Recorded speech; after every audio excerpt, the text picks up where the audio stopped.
Hello guys, तो आज Nifty और बैंक निफ्टी के एनालिसिस करेंगे। आज देखोगे निफ्टी जो ऑलमोस्ट फ्लैट ही रहा है, 30 पॉइंट के आसपास क्लोज दिया है इसने नेगेटिव के अंदर। तो अभी क्या हो सकता है, क्या प्लानिंग रहेगा देखेंगे। एक देखो, सडन मूव से पहले ना एक कंसोलिडेशन होता है और एग्जैक्टली वही चीज़ हो रहा है। तो डेली टाइम फ्रेम पे अगर आप देखोगे ऑलमोस्ट 3 3 6 6 दिन से मार्केट ऑलमोस्ट सेम रेंज में है, कुछ भी मूवमेंट गाइज नहीं करी है कुछ भी। दूसरी चीज़ क्या है, आपको कुछ इंपॉर्टेंट जो एरियाज़ हैं उसको ध्यान रखना है। वो कौन कौन से हैं, देखो एक ये लेवल बहुत इंपॉर्टेंट है हम लोगों के लिए, जिसके ऑलमोस्ट निफ्टी आसपास तो नहीं है, अभी 500 पॉइंट का गैप है, 400 500 पॉइंट का। ये लेवल मैंने क्यों मार्क करा है हम लोगों के लिए इंपॉर्टेंट क्यों है, क्योंकि यहाँ देखोगे क्लियर कट सबको दिख रहा होगा, यहाँ पे गैप है, तो वो गैप अभी प्रॉपर टच नहीं हुआ है। तो 23,130 मतलब कि 400 500 पॉइंट का अभी भी यहाँ पे फॉल मिल सकता है हम लोगों को देखने को, पहली चीज़। दूसरी चीज़ क्या, ये लेवल तो हमें समझ में आ गया। दूसरा लेवल ये ऊपर वाला हो गया। तो अभी कहीं ना कहीं देखोगे मार्केट एक रेंज में ट्रेड कर रहा है, और जो प्राइस चल रहा है एज ऑफ नाउ, ये जो चैनल है इसके लोअर साइड में चल रहा है, ठीक है। तो ये डेली टाइम फ्रेम के हिसाब से हम लोगों को समझ में आ रहा है। दूसरी चीज़ क्या, आप कैंडल्स पे नज़र मारो, आप कैंडल्स किस तरीके की बन रही है। देखो ये जो कैंडल बनी थी 2 दिन पहले, ये नेगेटिव कैंडल बनी, उसके बाद एक फॉलो थ्रू आया था बट क्लोजिंग ऊपर दी। इसी तरीके की एग्जैक्टली सेम कैंडल आज दोबारा से ऐसी बनी है। प्रोबेबिलिटी है मार्केट फिर से एक बार नीचे की तरफ टच करने जा सकता है, ये जो लास्ट कैंडल है प्रीवियस डे वाली, इसके लो को। तो मतलब कि 23,300, तो 200 300 पॉइंट का एक फॉल हम लोगों को निफ्टी के अंदर और देखने को मिल सकता है। तो चलो 1 घंटे पे चलते हैं, 1 घंटे में समझने का कोशिश करेंगे मार्केट करना क्या चाह रहा है। अभी बहुत सिंपल चीज़ है, देखो कुछ चीज़ें मैं आपको बताने का कोशिश करता हूँ।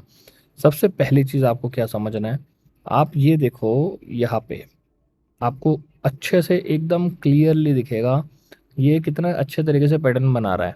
यहाँ पे देखो, एक निफ्टी ने एक रेंज बनाया हुआ था, अच्छा खासा बड़ा रेंज था, ठीक है। ब्रेक डाउन आया, रिटेस्ट हुआ, इसी जोन का मूवमेंट मिला, गैप डाउन भी हुआ था, गैप डाउन खोला था प्राइस, फिर से प्राइस उसी लेवल पे चला गया, अभी फिर कोशिश कर रहा है नीचे आने का।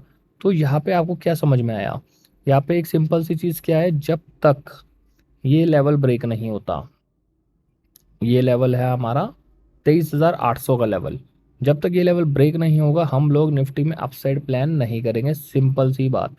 ये हमारा एक एनालिसिस है। अगर इस लेवल के ऊपर क्लोजिंग दे देता है तो आपको एक मूवमेंट देखने को मिल सकता है, ये जो यहाँ पे गैप्स हैं, ये गैप निफ्टी फिल करता हुआ दिखाई देगा आपको। बट अगर मार्केट फ्लैट ओपन होता है और एक नेगेटिव कैंडल बनाना स्टार्ट करता है, slow NCD price action lower लोज बनाता है, तो मार्केट दोबारा से इसी लो को टच करने जाएगा, जो कि 23,130 150 का लेवल है। तो ये हम लोगों का निफ्टी का एनालिसिस हो गया। आई होप आपको समझ में आ गया होगा। तो अभी चलो बैंक निफ्टी पे चलते हैं, बैंक निफ्टी समझ लेते हैं एक बार बैंक निफ्टी में क्या चल रहा है। सबसे पहले daily time frame bank Nifty का समझने का कोशिश करेंगे। अभी डेली टाइम फ्रेम पे देखो, स्ट्रक्चर को समझना पहले। तो सबसे पहले हम लोग क्या करते हैं, जो गैप वाला लेवल है इसको मार्क करते हैं। क्या वहाँ तक पहुँचा, आप देख सकते हो बैंक निफ्टी पहुँच चुका है। निफ्टी नहीं पहुंचा था बट बैंक निफ्टी इस लेवल को टच ऑलरेडी कर चुका है, तो मतलब कि बैंक निफ्टी में क्लियरली गैप फिलिंग हो चुकी है।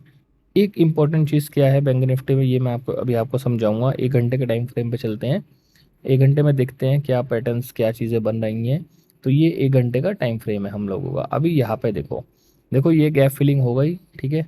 प्राइस ने यहाँ से एक अच्छा खासा मूवमेंट भी किया, आपके सामने है, अभी इसी जोन पे है। तो अभी हमको करना क्या है, आप ये समझो। अब ये है 1 घंटे का टाइम फ्रेम, ठीक है।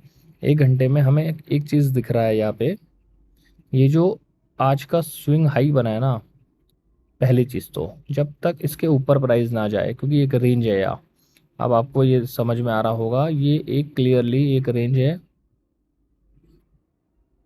तो ये रेंज के ऊपर क्लोजिंग देना चाहिए, तब जाके हमें कुछ मोमेंटम देखने को मिलेगा अपसाइड की तरफ। तो एज ऑफ नाउ प्राइस अगर नीचे आता है, यही कहीं रेंज बना के एक मूवमेंट ऊपर करने लगेगा, तो हम लोगों को एक अपसाइड देखने को मिलेगा, और जो मोमेंटम आएगा वो 53,750 के ऊपर आएगा। तो ये ध्यान रखना। तो अभी price no doubt gap filling कर दिया है, बट हमें एक अच्छा कैंडल, अच्छी मतलब अपसाइड चाहिए, जिससे कि ये जो लोअर लॉस का स्ट्रक्चर चल रहा है ये ब्रेक हो सके। एज ऑफ नाउ प्राइस आपके सामने है, लेवल्स कौन कौन जो जो से इंपॉर्टेंट है वो मैंने मार्क कर दिए हैं। सप्लाई जोन आपके सामने है, ये वाला लेवल सप्लाई जोन की तरह काम करेगा, 54,455 का।